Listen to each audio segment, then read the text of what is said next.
Remain vigilant.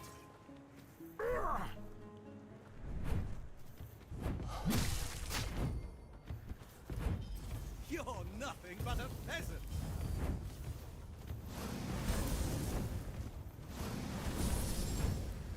I see fear in your eyes.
Your armor won't save you.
make beg for mercy.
Hello there. Looking for solid, affordable gear?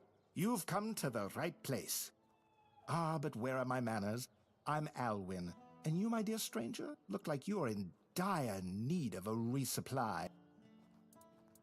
Well, the men here doesn't seem to be on the verge of dying anymore, and with the Camelotians around, business is booming. The longer they stick around with nothing to spend their coin on but our stalls, the better for... It's a bit of a shame I'll have to delay visiting my brother at the Horns of the South, but he'll understand. He always says he can't leave his stall for even a single day.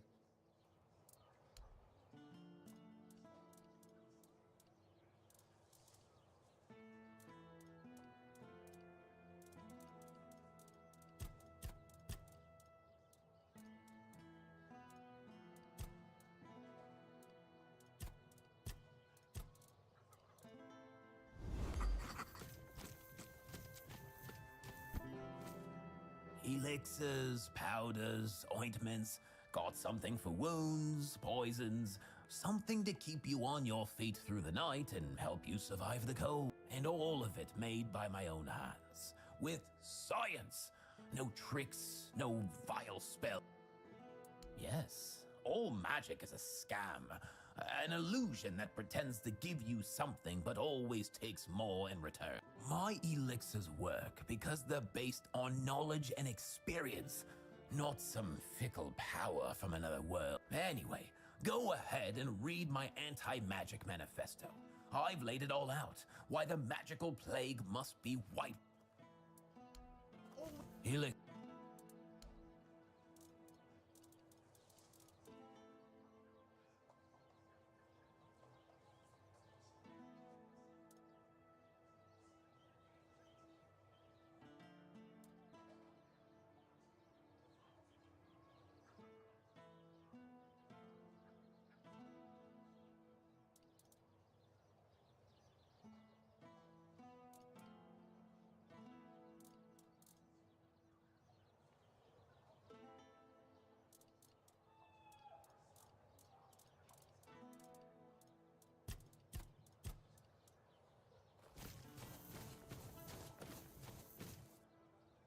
Welcome! I haven't seen you around before, but since you decided to visit, I can tell that you have excellent taste. One day, a friend of mine asked me if her new dress looked good, and I told her, you have excellent taste. She was tickled pink and said, oh, do you really think so? And I said, absolutely.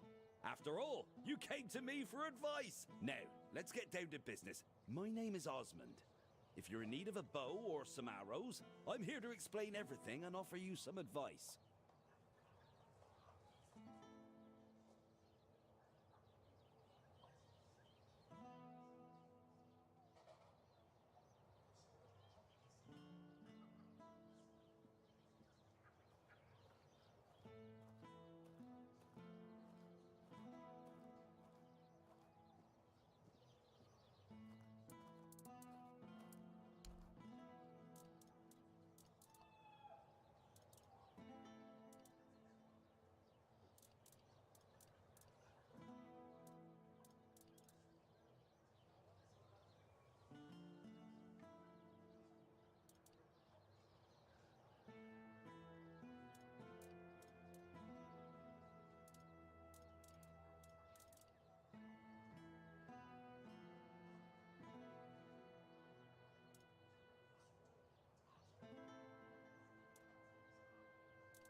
I am... Hello? No.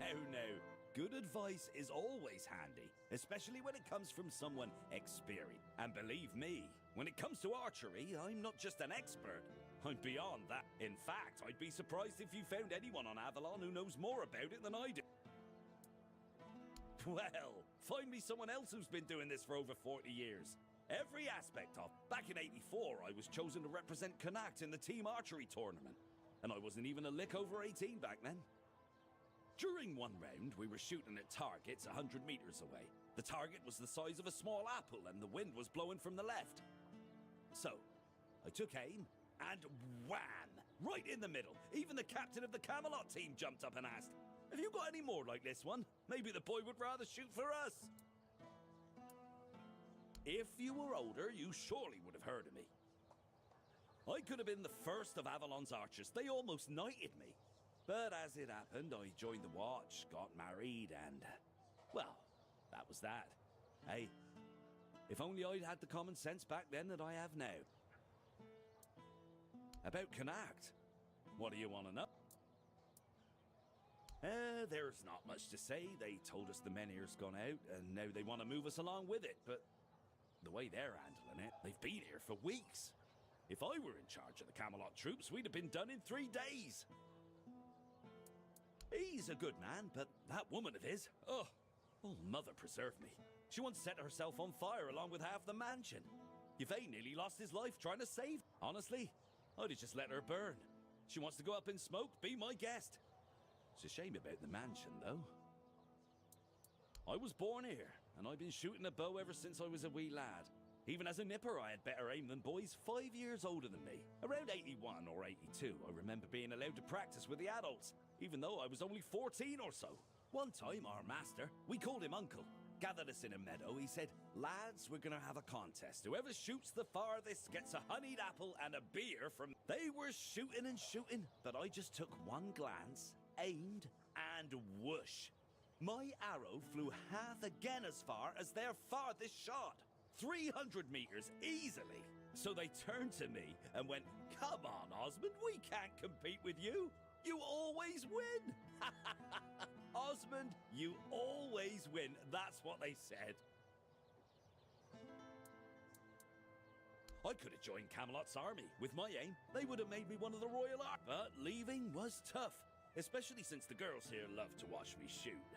They'd squeal with delight And in Camelot, during a war, who knows what might have happened, so I decided to stay in Connacht and join the watch.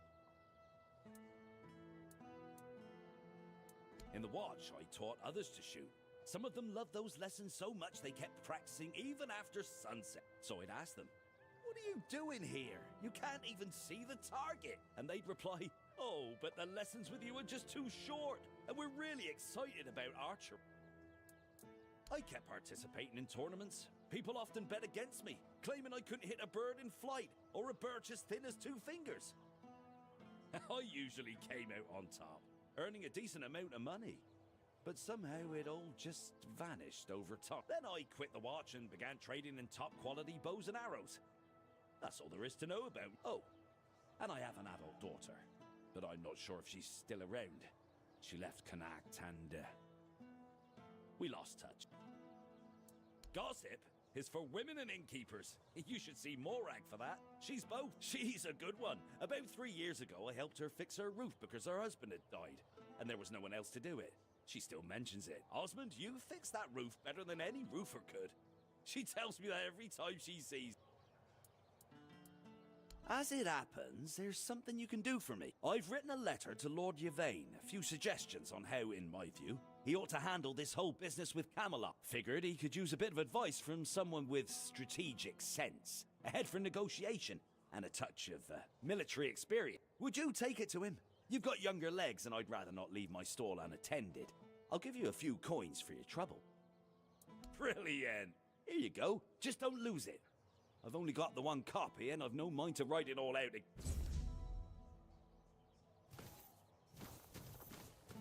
No, you're not here to talk about the men here, are you? Oh, please say no. I've had my fill of that topic for a lifetime. Oh, there are far more exciting things to chat about. Like treasure hunting, for instance. You got a look about you. I bet you've been to some dangerous places, haven't you? I'm Bonksy, by the way. I'm an adventurer myself. I have a few trinkets to sell from my last expedition. Want to take a look?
Help a soul out on your journey, will you?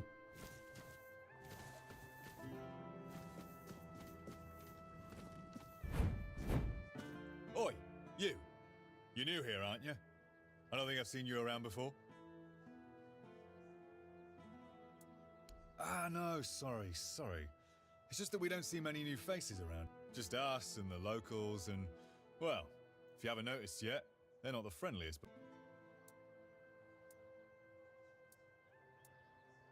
do they?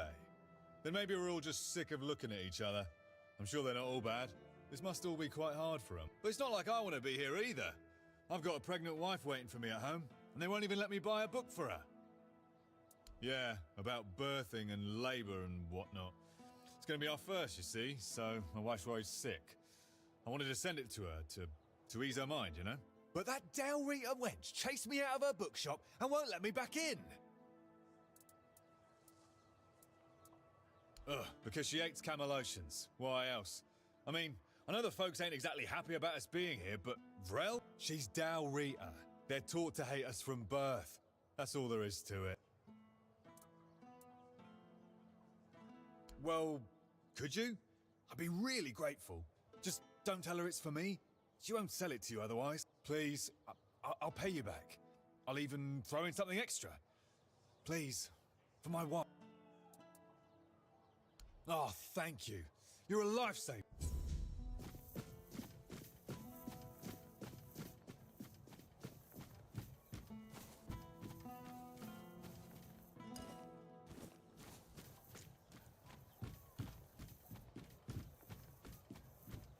You need something?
What do you... Ah, here's our troublemaker. You've really caused a stir around here with that spectacle in front of the Menhir. I had everything in order. The cart was ready, and people were all set to move to Camelot. But now, you appear out of nowhere, and suddenly a dying pile of stones lights up like a bonfire. That's bad. Firstly, because now I have to write yet another report to Camelot that we're going to be late, and that they need to send us even more supplies. Secondly, you've somehow reignited the Menhir, and this has reignited people's hopes that they can stay. And that's dangerous. And before you ask why it's dangerous, take a look around town. The recent Red Death outbreak took its toll, and I'm pretty sure things are just going to get worse and worse. But you should be thankful to them. Their hopes are the only reason we haven't locked you up for sabotaging our initiative.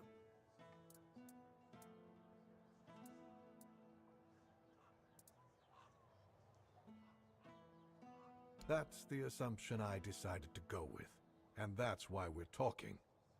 Perhaps there's still a chance. You can go tell Murig that your presence doesn't change anything about our deal, and that you are unwilling to help with his endeavors, whatever they may be. And if he doesn't listen, play along, but come back to me when you learn what he has planned. I'll await your return.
Isn't it obvious?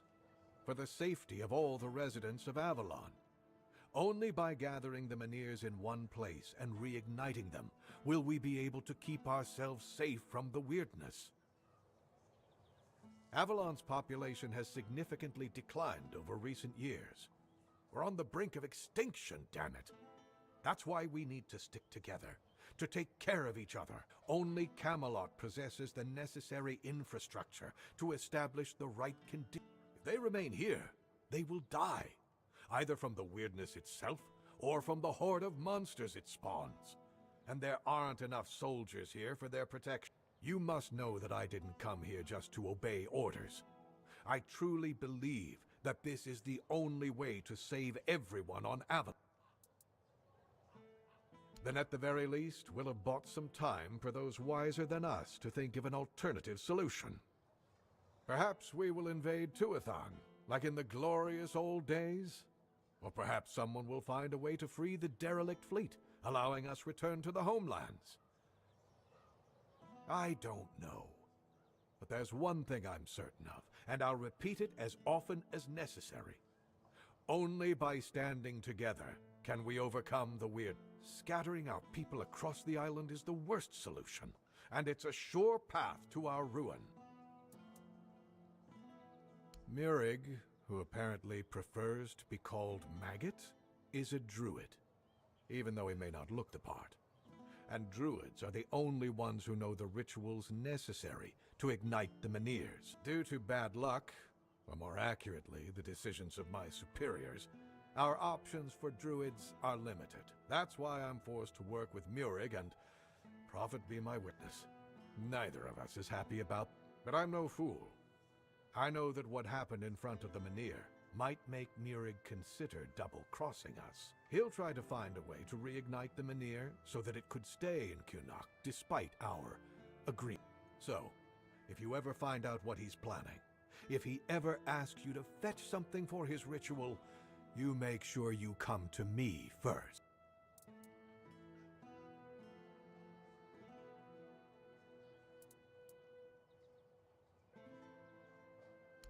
Weird lanterns, you say? Of course, that sounds like Fabius. Always scheming. Always so subtle in his little power plays.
It's obvious what he's really doing. Going behind my back to curry favor with the locals. He doesn't care about their crops or their lives. He just wants to be the hero of Kunok. Mark my words, whatever he's promised you, there's more to it. Fabius doesn't lift a finger unless it serves his interest. I don't like it, but I'll tolerate it. For now. Just don't let him drag you too deep into his games. There's more at stake here than he'd have you believe.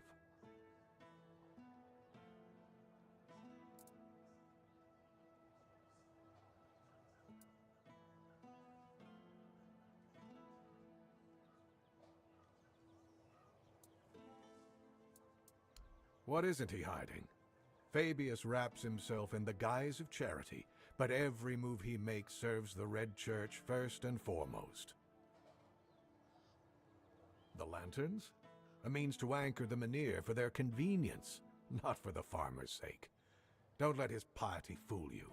It's just another tool. Yes, on my orders. Firkett needs to give me an explanation for a very unfortunate accident in which innocent soldiers were hurt. One of our warehouses burned down. The one where we kept all of Firkett's inventions. My men suspect sabotage, which isn't exactly unheard of around here. I do have my doubts, though. They say Firkett is a madman, and madmen tend to be poor planners. Trust me, I know all about it. He's a local inventor, and as far as I know, doesn't have the best reputation in Kunok. At the moment, there was a time when he was quite useful. He invented various machines for more efficient farming and other practical applications. But now he's apparently fixated on the weirdness, and he doesn't want to talk about anything else. People are afraid of... Since you're already here, I might have a task for you. Firkett refuses to talk to my men, and the locals don't trust him. There's a slim chance that anyone would be willing to mediate the matter. But you, he doesn't know you. Perhaps he'll be more open with a stranger and confess the truth. So, are you interested? You can ask him if he set fire to our warehouse on purpose. You should also try to bring him in voluntarily, though knowing Firkett, that's unlikely. Do whatever you think is best. I just want to find out who is responsible for this accident and make an informed decision based on that. Here are the orders. Show them to the boys by the gate and they'll let you in to see Firkett. As soon as you find out what happened with Firkett, report back to me immediately.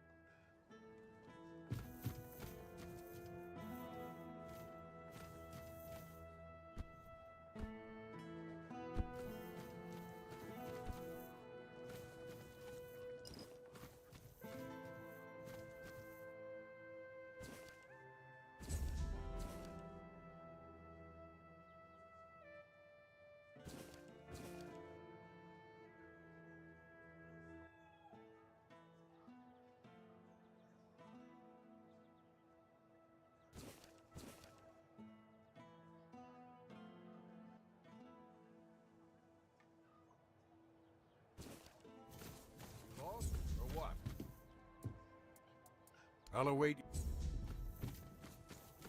you. Haven't seen your face around here before. A visitor, eh? Try to stay out of trouble. I'd rather not have to put your name on the bounty board. Yes? I see you managed to defeat Sanguinor the Crimson. Good job. Some say he was a knight who fell in battle and was brought back to life through dark magic, that he rose from the grave as an undead monstrosity with an insatiable bloodlust. Others say he was just a terrible jerk. Either way, he's gone now. Here's your reward. Well, well, Kestrel the Piercer. We've been after her for a long time, and many of our soldiers have fallen to her arrows. She believed she was dispensing justice to the wicked, though her favorite crime to punish seemed to be simply having a few coins in one's purse. Well, I won't miss her. I recognize these remains. That's Thorn the Bloodbound. A complete mad. If you have his sword with you, Be careful. It grants strength to the wielder, but at the cost of their blood. There are stories that Thorn got it from a demon he made a pact with. We'll probably never know. You managed to defeat Sindamar the Firebringer. Congratulations. Long ago, when Sindamar wasn't Sindamar and wasn't bringing anything, he was just a common townsman, deeply devoted to the All-Mother. At least, that's what everyone thought. Secretly, he was studying forbidden, far-summoning magic. Eventually, he stopped hiding it. You can imagine the havoc. Personally, I'd take 100 Furkets over one Sindamar any day. It's a good thing you managed to stop it. And here are the remains of Sir Valen himself. Justice finally caught up with him. He was a scoundrel, a drunkard, and a libertine. And an aristocrat, too. At the Camelot court, he plotted, seduced, and stabbed people in the back. Literally. Eventually, he was betrayed himself, and he ended up here, as a common bandit. Or rather, as your handful of coins for his head. You managed to catch Lame Lorcan. Well done. I didn't know him personally, but he used to be a scout in Camelot. One day, he went on a mission and returned with a nasty wound above his knee. Supposedly, a weird beast got him, but he managed to kill it and drag himself back to camp. After that, he started to change, becoming more and more aggressive. Eventually, he began shooting people with his bow for no reason. He was hiding in the area, occasionally attacking people. And if it weren't for you, he'd still be doing it. Thank you. Here's your reward. Hey, care to humor an old soldier with a friendly spar? These bones could use some warming up. That's the spirit. Let's see if I've still got some fight left in me.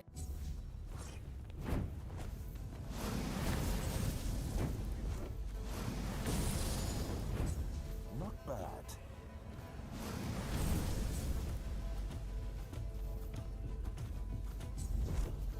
Oh, you'll pay for that. Damn it all, that was pathetic. 2 strikes and I'm on my ass. What happened to... I used to be a force to be reckoned with. Now I'm just an old fool, shuffling papers and barking orders. Exercise? I don't have time for that. I'll be in the grave before I see results. No, I need something faster, something strong. Exactly. You're quick. I'll give you that. There are potions, elixirs, things out there that can bring back the strength I've lost. I need one of those. Not some quack remedy, mind you. Something real. Something powerful. If I knew, I'd have fetched it myself. But there's talk of alchemists in the region who dabble in such things. And if anyone's got the gall to brave the wilds for it, it's you. I've also heard about some powerful stuff from the Dalrieta tribes. Trust me, I'm not a fan of those folks. But if it works as they say it does, I'll take it. Good. You'll be paid, of course. Just bring it quick, all right? The idea of sitting around like this for another day is unbearable. I'll await you.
Yes? No, that'd be Sheena. I keep this camp running and make sure everyone's pulling their weight. Idle hands have no place in Camelot's army, especially not on a mission like this. Trouble is, we've got more work than men. So if you're looking to earn some coin, check the notice board. I've posted a few. I can't spare any soldiers to deal with things outside of Kunacht, but I'll be damned if I let those bandit scum run loose. I handle what makes soldiers fight. Sheena handles what keeps them comfortable. You want glory and gold? See me. You want a softer pillow or a warm meal? That's Sheena's. Legate Denham is in charge here. Sometimes I wonder if he upset someone higher up to get sent on this mission, because this place, it's a damn mess. Lord Yvain's acting like a maiden on her wedding night, the Red Priests are throwing their weight around, and the locals are ignoring the fact that they're all about to be swallowed by the weird. I have no idea how the legate puts up with it all. But, well, at least he's got me to make sure his orders are carried. I'm Immunis Askel. If you're here for war stories, forget it. I've no time to entertain idle curiosity. Most of the fighting's behind me now. I've traded my sword for paperwork. Not glamorous. Once we're done here, maybe I'll finally retire. Then I'll have all the time in the world to spin tales for nosy brats like you. I'll await you.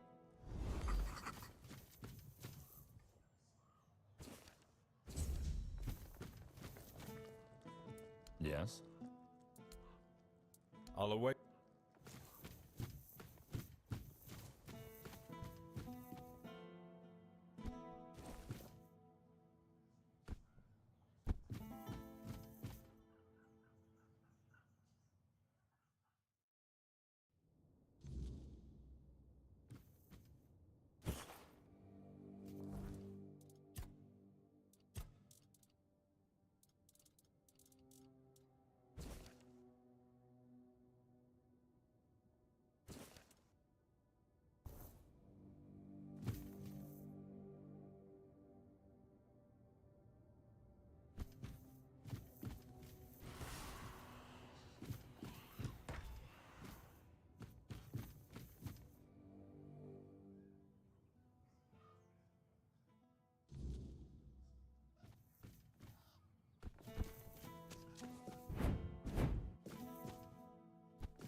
Spare a coin for the hungry.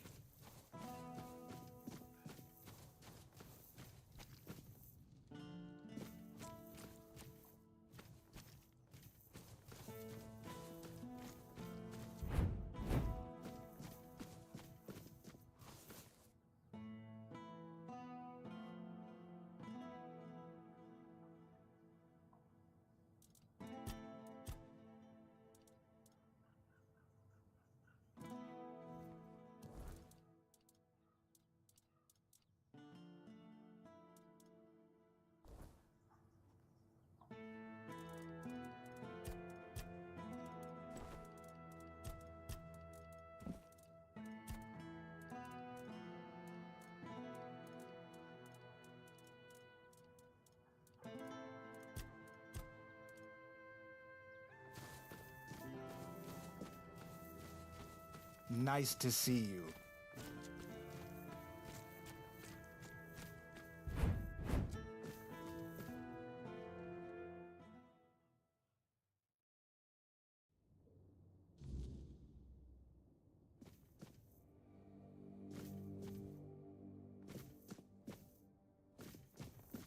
Oh, forgive the mess.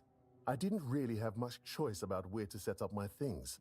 Normally I'd be in a tavern, but, well, it looks like the tavern is closed until further notice.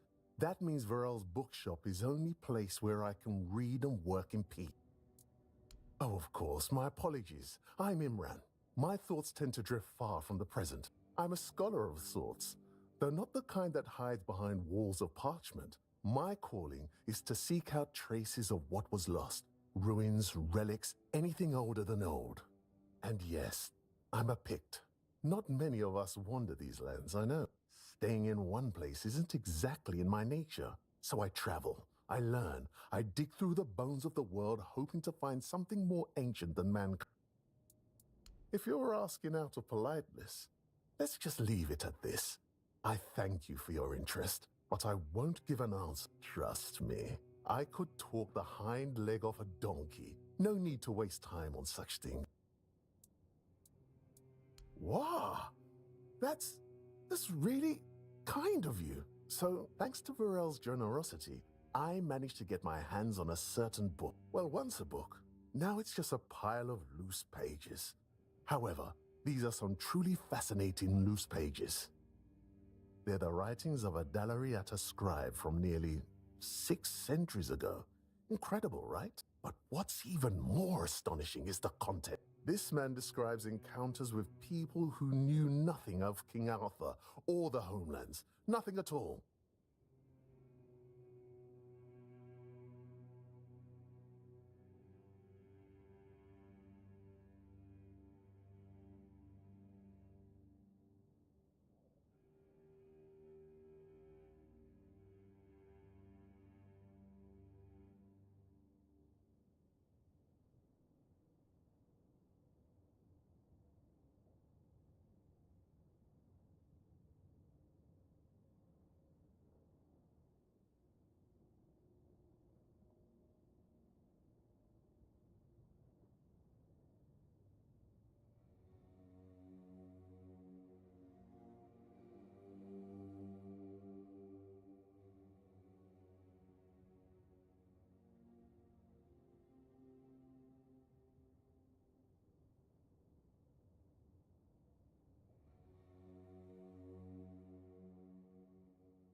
Do you understand what that suggests? Ah, I'll tell you. It's so exciting. I suspect Avalon may have already been inhabited by a race similar to us, long before our arrival. I've traveled across much of the island, and I've come across some mentions of the people of Farpoint, a place far in the northernmost reaches of Avalon. Few have ever ventured there.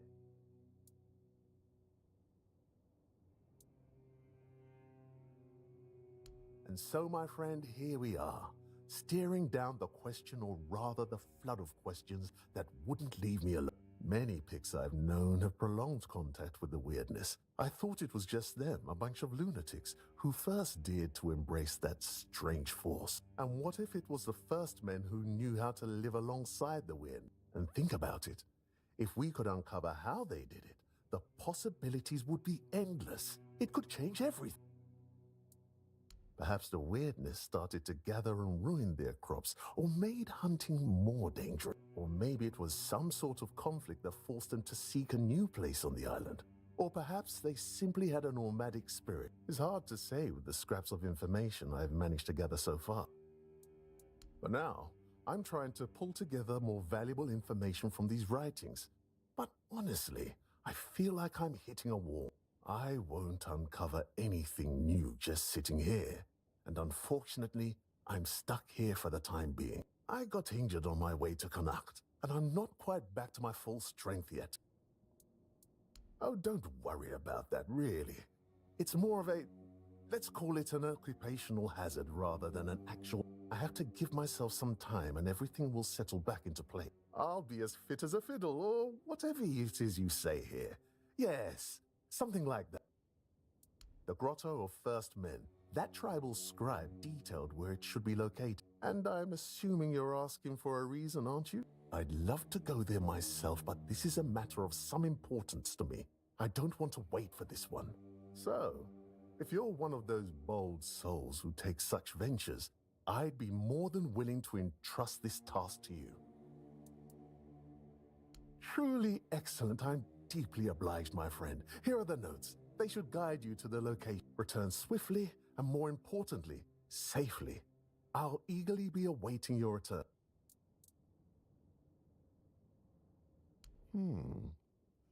I once heard a legend of a mysterious chapel that appears only to those it chooses.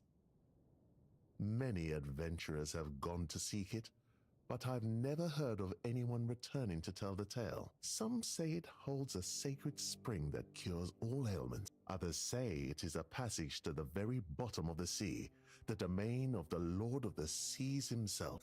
But I've never found any proof of either claim. The place seems to attract trouble. Not a good place, then. I'd run out of breath listing all the things that plague this place.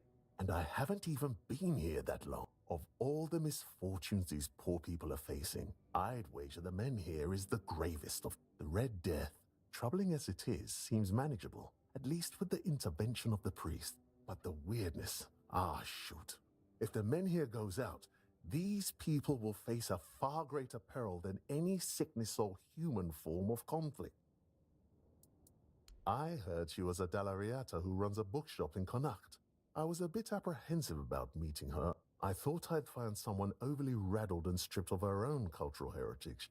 But Varel, she's different. And I admire her work that she even bothers to do it. Sometimes, it feels like people have lost all interest in discovery. Whether it's the kind found in verses or the kind waiting out there in the wide world. Safe travels.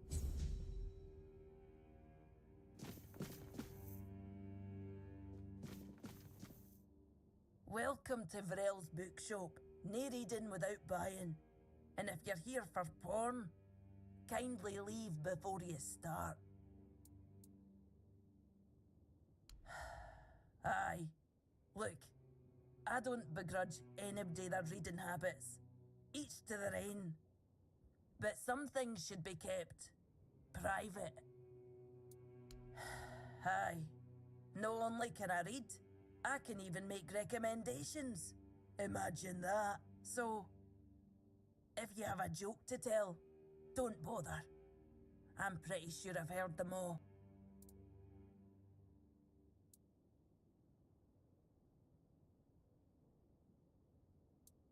Perhaps it is. But you'd think that so-called civilized people would accept it with mere grace. Hearing the same crude comments over and over again makes me feel like I've never left the training ground. Then there are the braver ones who tell me I'm not welcome here. Hell, it's just like talking to my sister. They all have more in common than they think. Although mostly it's just prejudice. Eh? They're not all bad. I know it might sound like I was some poor, misunderstood girl with unusual interests, but that wasn't the case. I was a rightful member of the tribe, and believe me, I didn't get my name for nothing. My father made sure of it. I just wasn't my sister. Funnily enough, she was the one who saw it as a problem. Vran believed that my lack of ambition to be the top Volker warrior somehow made her look bad. Every time I went to the temple to read in peace, she was on my ass about it. Until one day, she yelled at me to either step up or get the hell out of her tribe. You can guess the rest. Oh, great. How's she doing? Still on her path to becoming the pinnacle of tribal perfection? Huh. Of course she did. It doesn't surprise me that she decided to join a fanatic. Though it is amusing that she chose one capable of using compound sentences. She never believed in the power of words. But perhaps that's exactly why she ended up following a man who fed her beautiful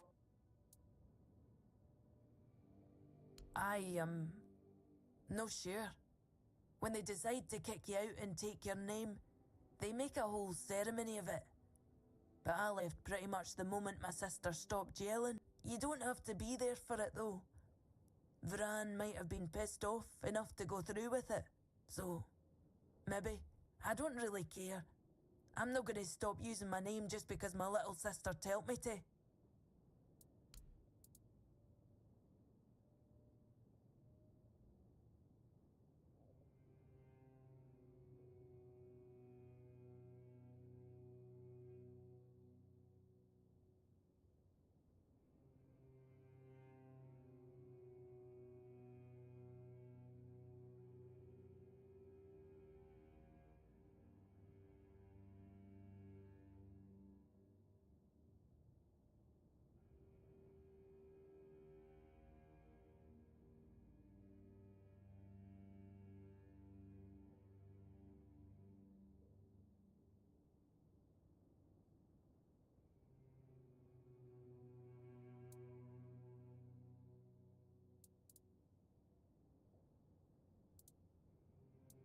This shop belonged to my late husband.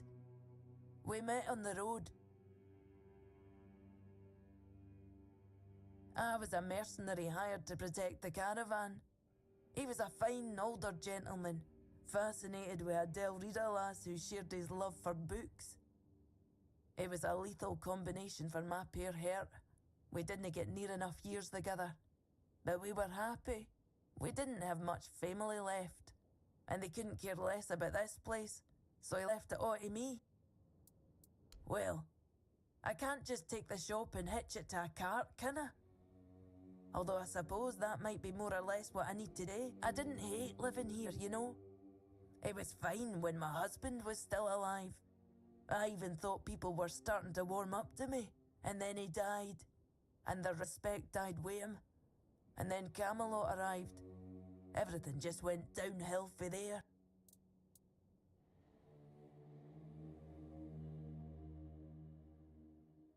Let me guess.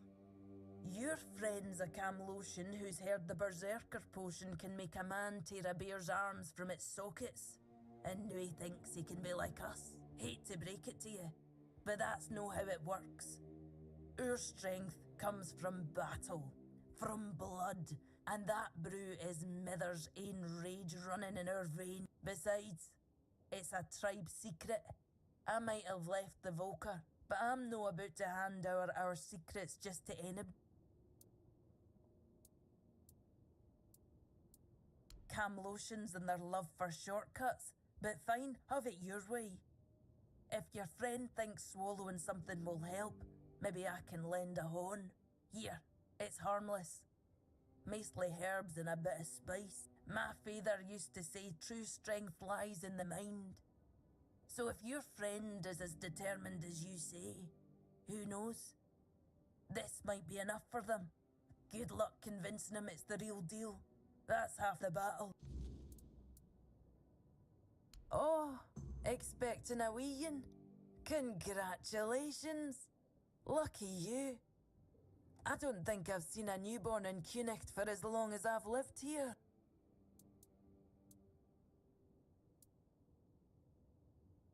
Is that so? How about you tell me the truth? Oh, is it now? Well, well, well. And why can't he come home and buy it himself?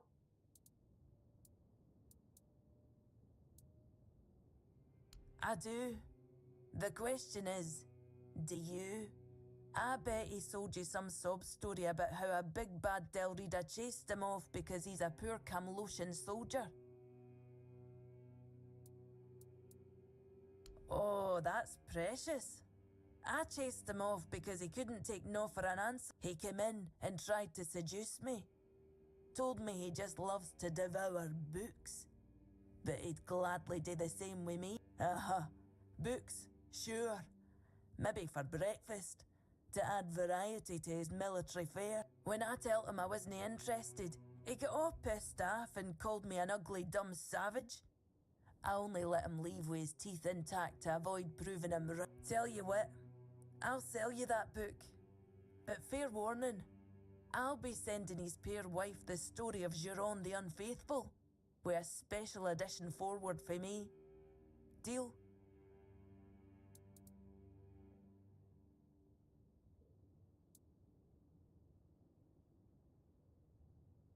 Ha!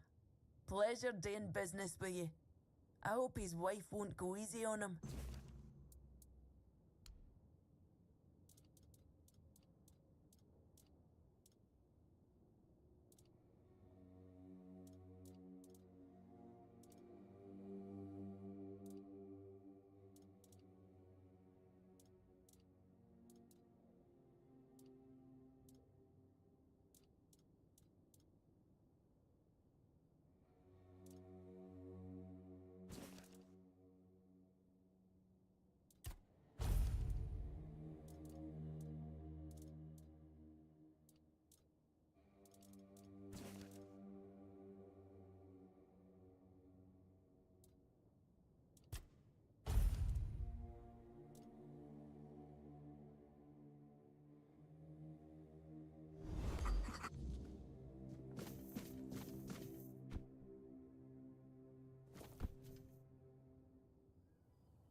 enjoying yourself?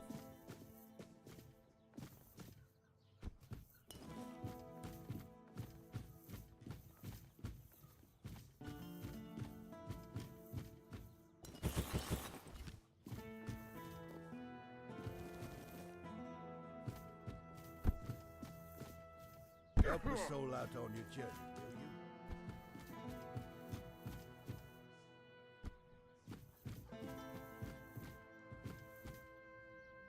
A little jumpy, aren't we?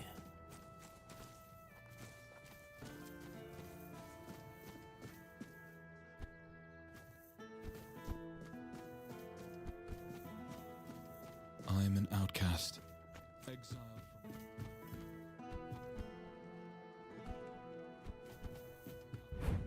When you hear the word...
Is that necessary?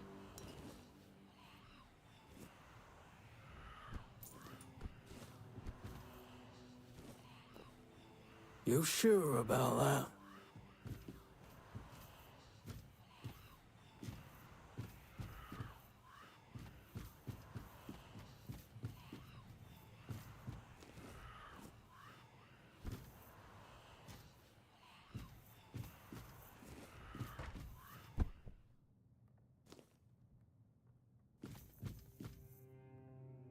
Oh, it's you.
Come on.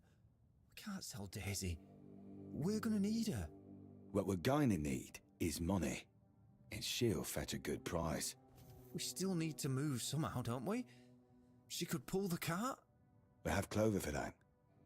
Look, I know how much this horse means to you, but I've already talked to Dinholm. He's willing to pay a lot of gold for her. But what if we... No, Gil. Enough. We're selling her, and that's that. If you're interested in buying a horse, Look somewhere else. This one's spoken for. She'll be going all the way to Camelot.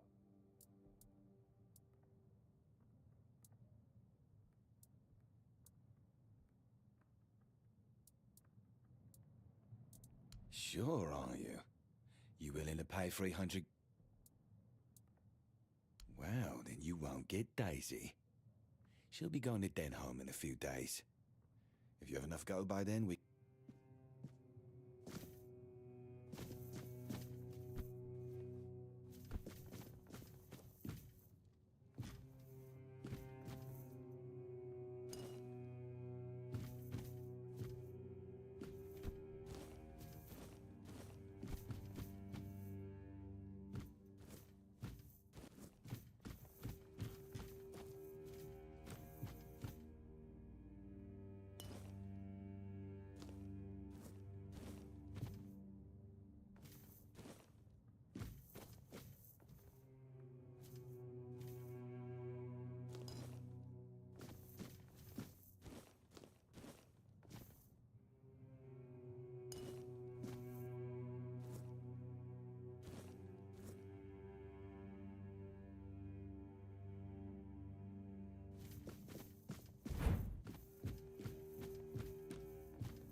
Oh, hello there.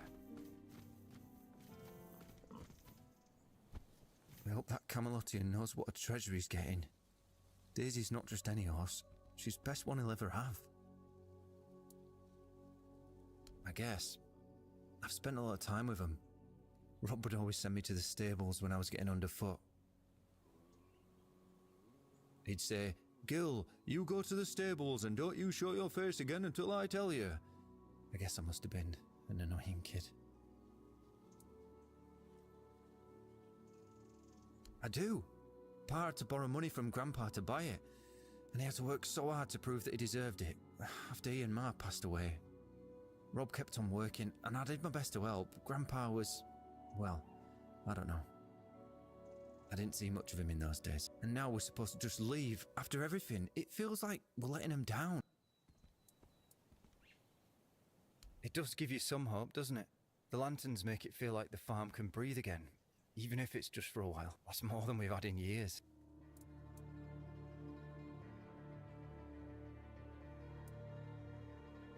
I get where Rob is coming from, but this place is home.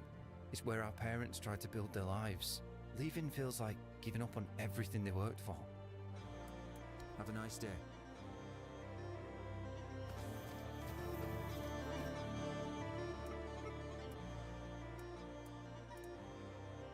Yeah, they're doing their job. For now. But let's not kid ourselves. This is a delay.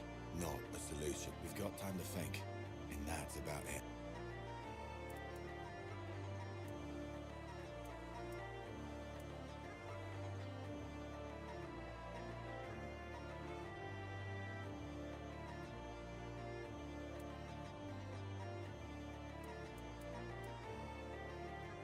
I've seen enough to know this place isn't safe. Staying means taking a gamble, and I'm not a fan of bad odds. We should leave while we still can.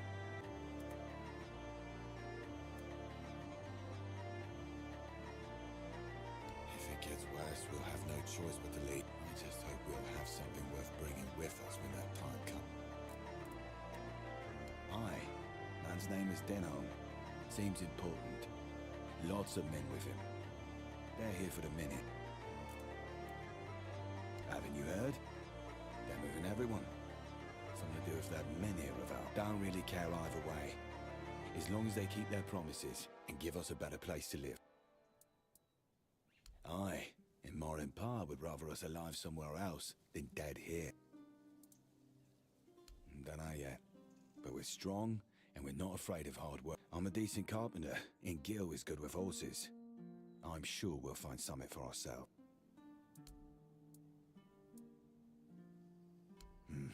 I know.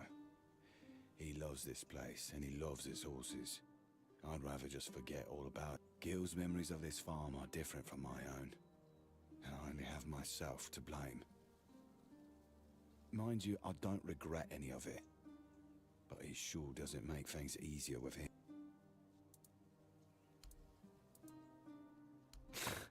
That's one way of putting it. His farm belonged to our grandfather. My parents were tending it, but he was the one in charge. Both Ma and Pa died when Gil was still small. That left us with just dear old Grandpa. And he was a nasty piece of work. He told you that, eh? But yeah, if I saw that old bastard getting drunk, I just told Gil to go tend the horses. Grandpa had a heavy hand, and Gil was really small back then. I was scared that he'd hit him too hard. I bet Gil thinks I always did it because he was pissing me off. Drunk most of the time. Built like a barn door. That's something Gil got from him, I guess. He liked beating me to a pulp and telling me I was worthless. I remember he had this belt with a heavy iron buckle, shaped like a horse's head. He got it for his service as the master of horses at Warriors' Fair. Man, that one hit hard. Shame the old codger took it with him to his grave. I wish I could have kept it. So when I'd see some lowlife beating their kid, I could use it on them just like Grandpa taught me. What? Where the hell did you get a weird beast? So what does that mean? Grandpa got drunk, fell into the well, and got turned into a monster? Ha! That would have been rich, but strange. Gil swore that he saw him walking into the woods.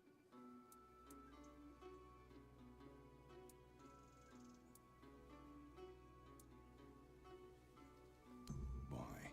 Do you think he saw something and was afraid to tell me? Maybe. He was acting a little strange, but I was in bad shape that day, so I didn't care either way. I don't think we've ever talked about it after. No matter. As long as the old fart's dead, I don't care how it happened. Would it? Maybe. I don't know. I don't see the point in dragging up the part, though. Perhaps that's what Gil needs to finally let go of this place. Anyway, thanks for this. And for clearing out the well, I guess. We don't have much, but I hope this will be enough for your trouble.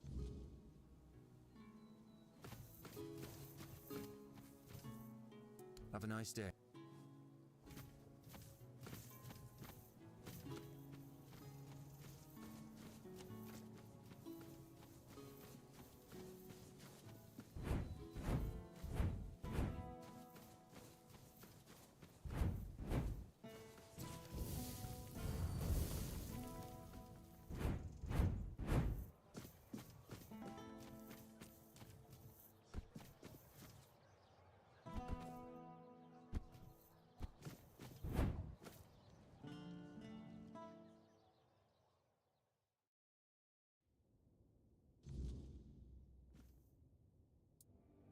Yes, I've already heard about the fields.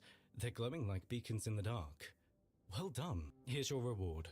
You've not only helped the farmers, but you've also helped me ensure that this town has a fighting chance. Of course. There's more to this than just glowing fields and happy farmers. You see, the men here staying here is strategically important. Kunacht is a perfect transfer point for us. Priests, supplies, knowledge, all flowing to the island asylum. If the men here were moved, or if its strength were undermined, we'd lose that advantage. And believe me, the church doesn't give up advantages lightly. So, yes, helping the farmers improves our standing. But don't mistake it for charity. We need this town stable. For now, anyway. You've done well. But remember, everything here serves a greater purpose.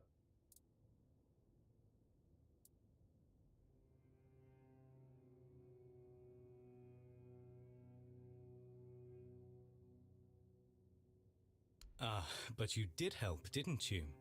And the fields are glowing, the farmers are grateful, and you've earned your coin. Intentions may differ, but the outcome speaks for itself. Besides, the church's goals and the people's survival are aligned. For now. And that's more than most can. Now, given that you've proven yourself eager to help the people of Kunacht, can I ask you for one more thing? A small favor, just for me this time. Tricked? Come now, that's a bit harsh. I didn't lie to you. I simply didn't tell you everything. Surely you can see the difference. But this favor is different. No ulterior motives, no politics, just delivering a letter. What do you say? This is for Lily, a really religious girl not far from here. I'd go myself, but my duties keep me tethered. Deliver it to her and you'll have my gratitude. And my coin.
seal looks good.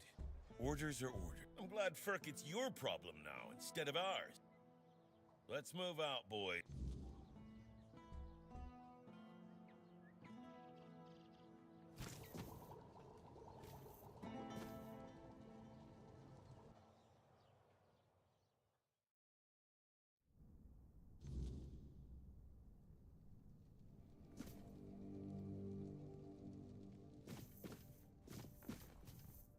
Who are you? Did Camelot say... I'm not talking to those thieves. Get lost.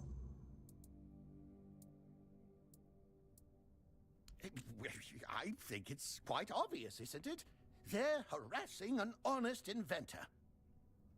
First, they stole my entire life's work, and now they show up with grievance. I'm not giving them anything, and I'm not letting anyone in. Oh, aye, it did. And no surprise there. They've only got themselves to blame. They barged in here and grabbed everything that wasn't nailed down. No, actually, they even prized loose the things that were nailed down and took them too.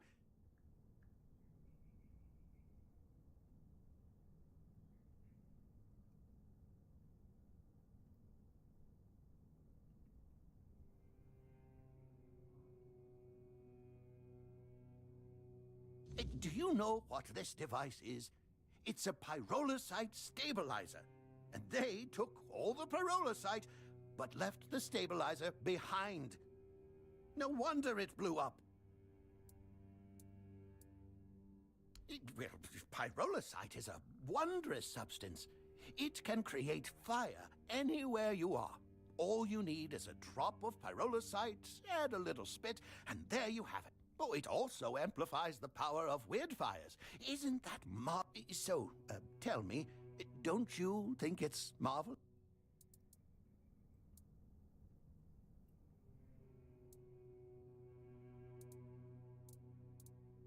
Exactly. But all great inventions need painstaking preparation. It takes years of experimentation to make them safe for use. As you can see, my pyrolusite isn't stable yet. That's why the stabilizer is essential. Without it, it's still a dangerous substance. Well, I was pretty agitated at the... Exactly. It's their own... All I want to do is keep living my life and to keep creating. They should just return what they stole. Then they won't have to worry about their safety.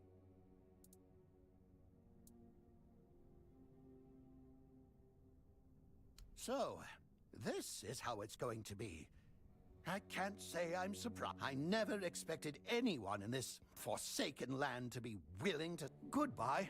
It was nice talking to someone normal for once.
Some spare food, a coin.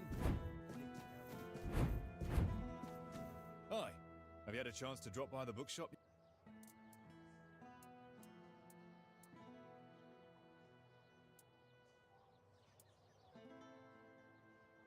What?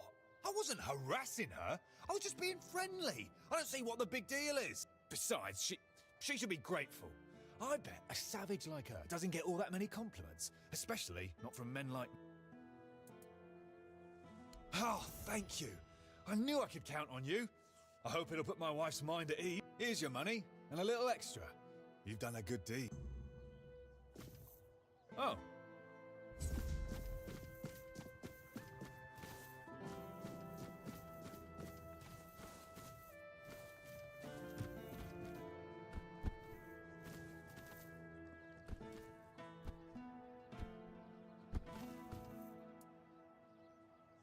What's happening with Verkut? Is he going to surrender? Or do I need to use force?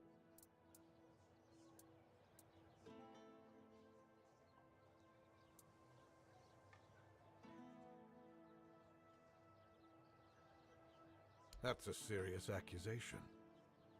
Still, I suspected you might say something like, I'll be honest with you.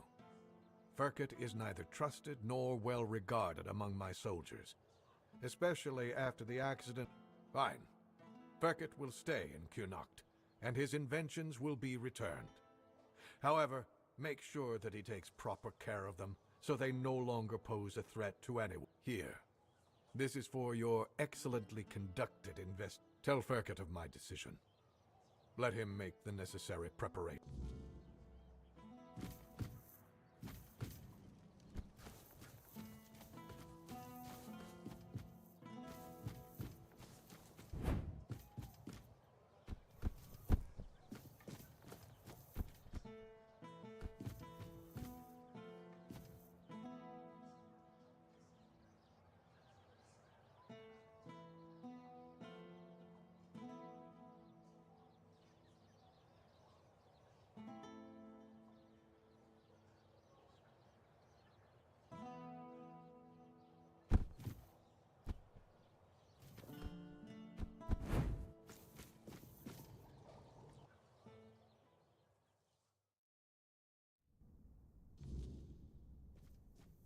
And?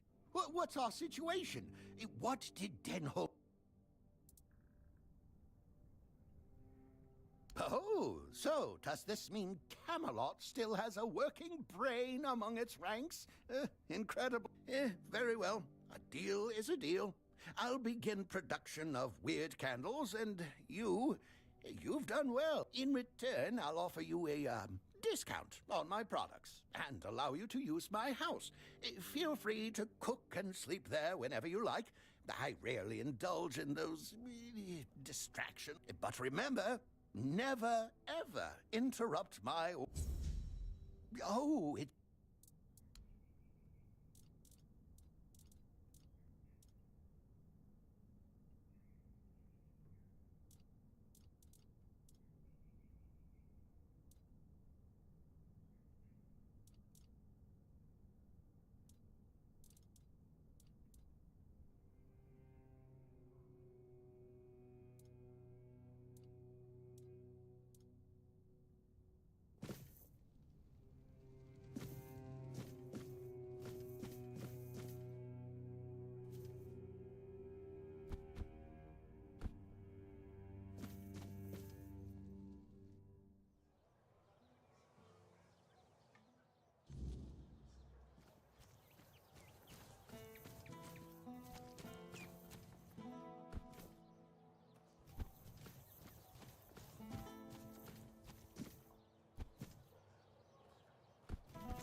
I don't know what it is, but it's mine, and it's still here, We'll need to find it before we press on.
Tis just a flesh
supposed to hurt?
prepared for anything. Beg for mercy.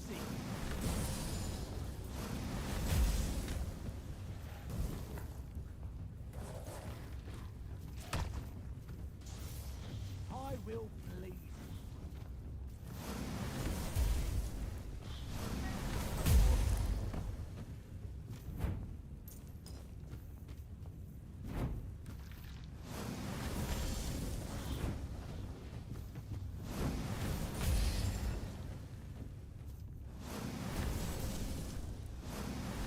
Stay sharp.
You to respect me. I'm not scared of you.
someone hear me?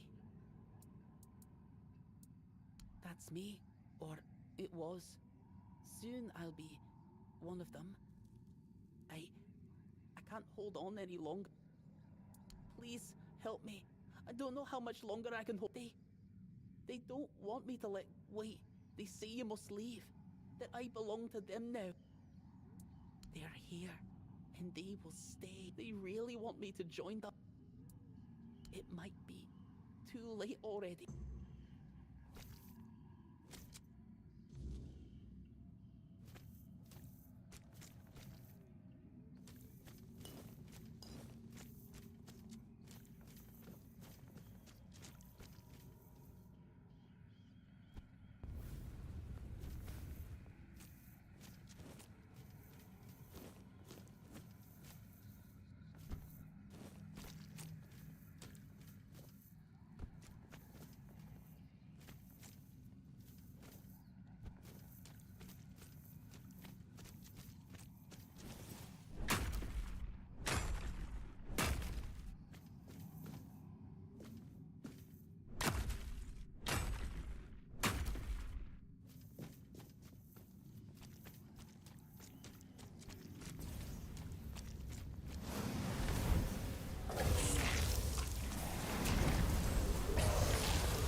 I'd known it would end up like this, I never would have gone in there alone. No, neither the Stone Wardens nor my own tribe will want me back.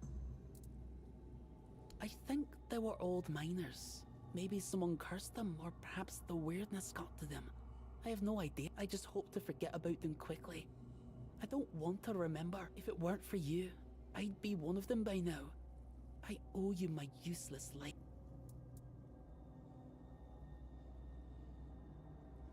I wasn't a skilled enough hunter to stay with my tribe, and not a good enough miner for the Stone Ward. There's nothing left for me. And if I'm not a Dalrita, then who...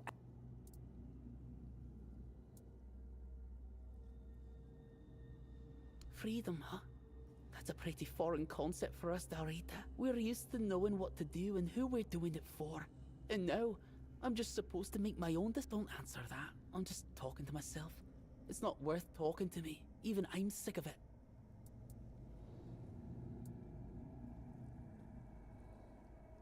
Yeah, whatever. Tell Kavori doesn't need to worry about me anymore.